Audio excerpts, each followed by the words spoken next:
Hello, welcome to She Breathes Easy, an online yoga studio to help you live your life with ease and energy. My name is Marissa. I'm a registered yoga teacher, a wellness coach, and honestly, your biggest cheerleader when it comes to you living a happier and healthier life. Today, we are going to get into crow pose. This is probably one of my favorite arm balances, so roll out your mat. I'm gonna start with a breakdown of crow, and then we'll do some drills to really light up your core and get you a little more into it. So, if you've never seen crow pose before, or hopefully, you saw the thumbnail for this video, so that's what crow pose looks like, but I will give you a little breakdown of what it is, what's involved in it, just so you can know more about it as we get into the drills and as you progress in your own crow practice.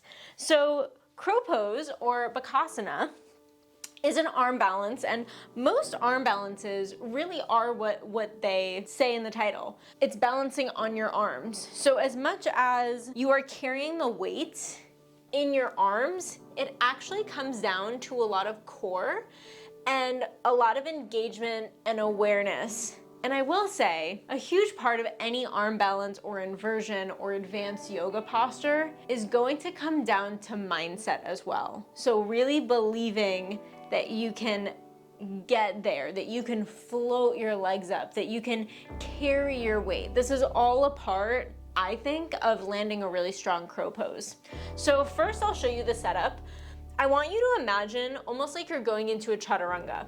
So just like in chaturanga, right? This posture where we go from plank into like a push-up, your arms are in that same orientation in crow pose. So you're bending your elbows back. I want you to imagine like you're tucking your arms in towards your ribs, and you're spreading your hands out really wide. So I want you to find that really good grip on the mat, almost like you're grabbing a handful of mat.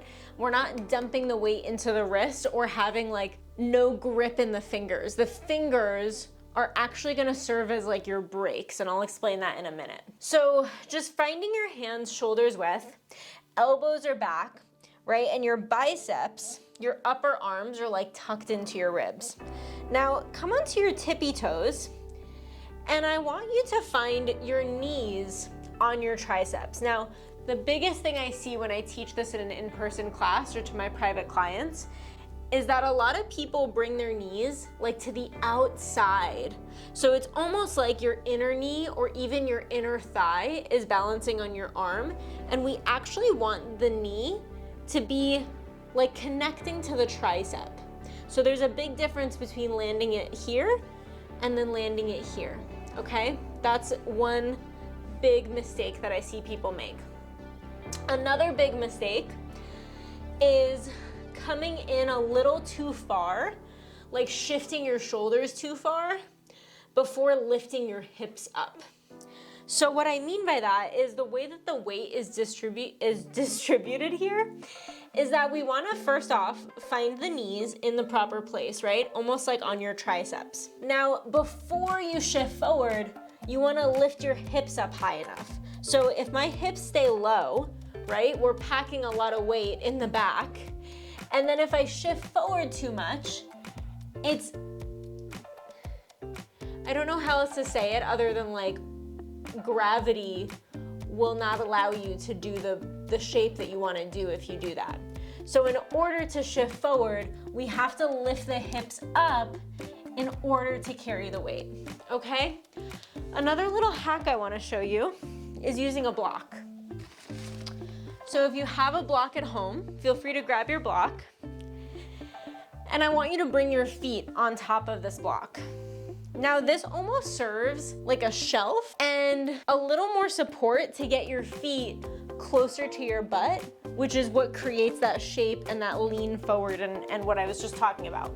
So if you do feel a little scared to lift one foot up and then the other, you can bring both of your feet to this block and notice how my feet don't have to go very far in order to land, right? So there's a big difference between putting your feet on the mat and finding a lot of space to lift up versus when they're on the block, you kind of have the feeling already of lifting your feet up before lifting them up off of the mat. So that is crow pose. I'm gonna show you a couple of drills that you can do that honestly, if you do these drills every morning or every time you land on your mat, which is hopefully a few times a week, you can get your crow pose over time. It really comes down to practice, and with practice comes confidence and believing in yourself. You need to believe, like I highly encourage you to even visualize yourself doing this posture. Let's actually do it right now. Find a seat, close your eyes, take a deep breath in, big exhale,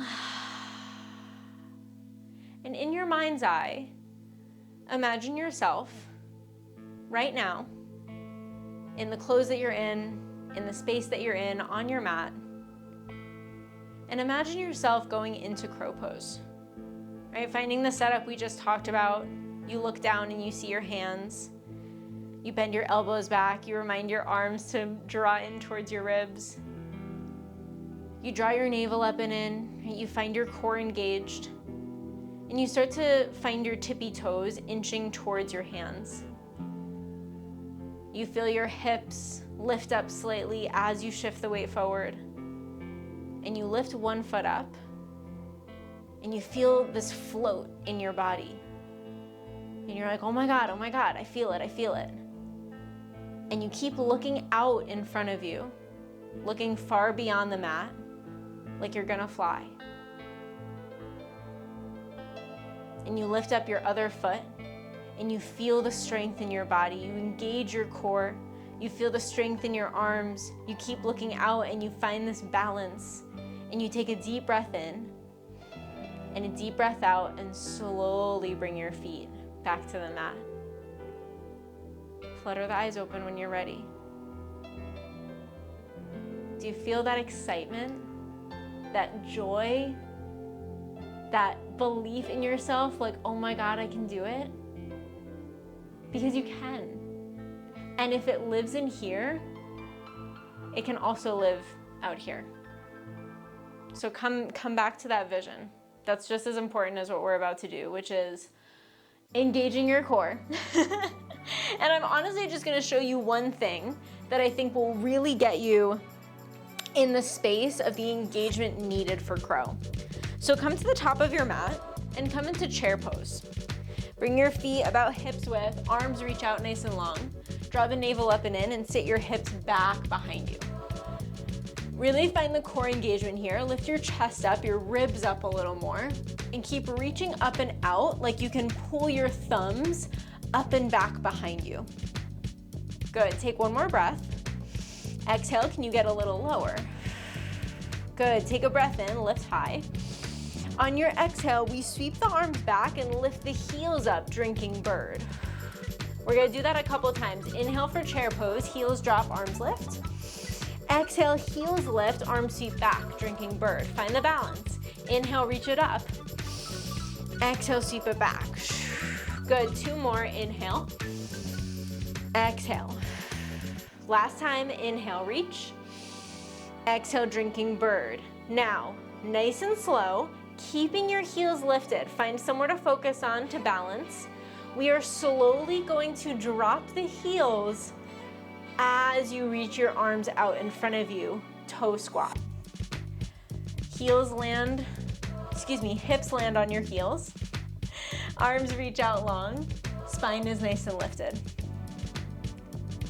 Nice and slow, we start to come back to your drinking bird. We sweep the arms back, keeping your heels lifted, hips lift, hearts open.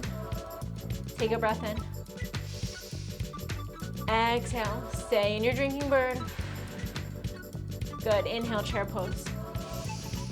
Exhale, mountain.